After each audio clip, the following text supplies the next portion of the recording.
Previously on Big City Breakfast. Big City Breakfast. Tulikuwepo ndio.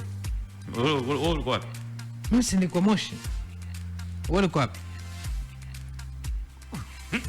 Wewe ulikuwa wapi? Ngoja kwanza. Wewe alikuwa Moshi, wewe ulikuwa wapi?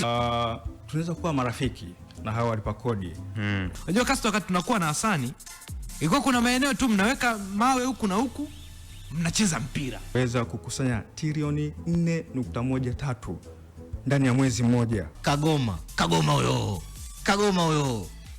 Basi ni Unaona mbona Hasani anateseka na mateso anayomtesa au mateso?